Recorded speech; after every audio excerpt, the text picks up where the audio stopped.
Apakah penting menyambut ma'al hijrah? Kita sebut bahawa bila sebut menyambut ma'al hijrah ni pentingnya kerana manusia akan kembali muhasabah diri.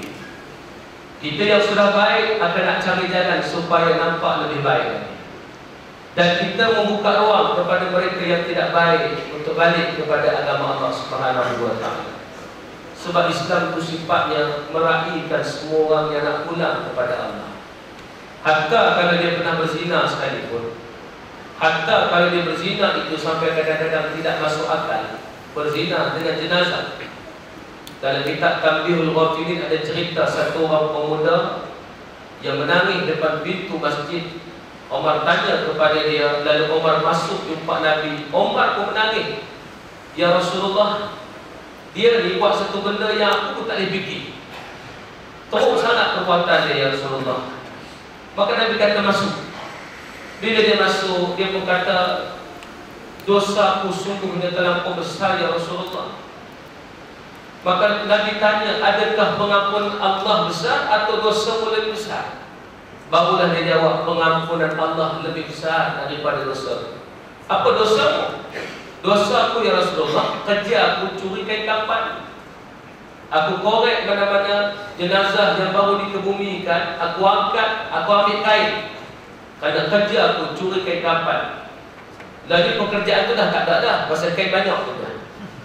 Dulu kain kafan tu mustahak sebab bila jenazah baru mati, kain kafan itu bila dia ambil boleh dijual semula.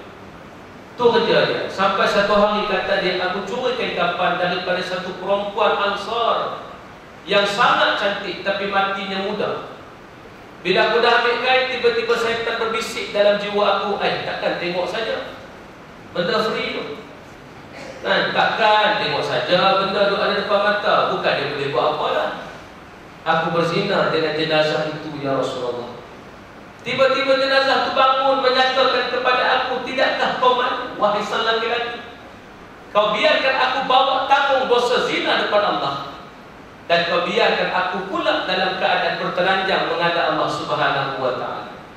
Bila sebut itu, maka aku berlari kerana malu kepada jenazah yang boleh berkata-kata tadi.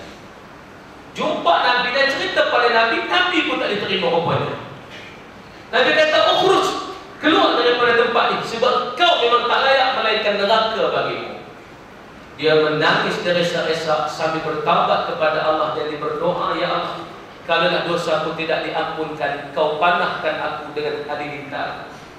Tapi kalau dosa aku diampunkan, wahai Allah, kau kabarkanlah kepada Nabi-Mu. Rupanya dosa laki-laki ini diampunkan Allah. Jibril datang jumpa Nabi khusus. Nabi diberitahu dan dikabarkan oleh Jibril dengan nada Allah sedang rasa tak suka dengan perbuatan Nabi. Bukan tak suka dengan Nabi, tindakan Nabi. Masa itu Jibril bertanya kepada Nabi, Allah kirim salam pada hang, dan Allah bagi tahu ke hang, siapa yang bagi rezeki? Hang ke Allah? Nabi jawab, Allah. Siapa yang bagi kehidupan? Hang ke Allah? Allah. Siapa yang mengampunkan dosa? Hang ke Allah? Maka Nabi jawab, Allah Subhanahu wa taala. Wahai Muhammad, kabarkan bahawa Allah telah mengkabarkan melaluimu, laki-laki tadi Allah telah ampunkan dosa dia.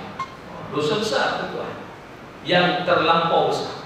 Nak menunjukkan kepada kita hijrah itu adalah nak keluarkan minas sulumati ila nur, nak keluarkan daripada kegelapan menuju kepada cahaya Allah Subhanahu wa taala. Jadi program hijrah ni penting. Sebab tu alhamdulillah malam ni ramai. Saya tahu ramai ni bukan nak tengok saya, nak tengok Puan Katriana Rose. Itu ya tuan. Pasal selalu tengok dalam TV, aku mana ada masuk TV. Jadi makna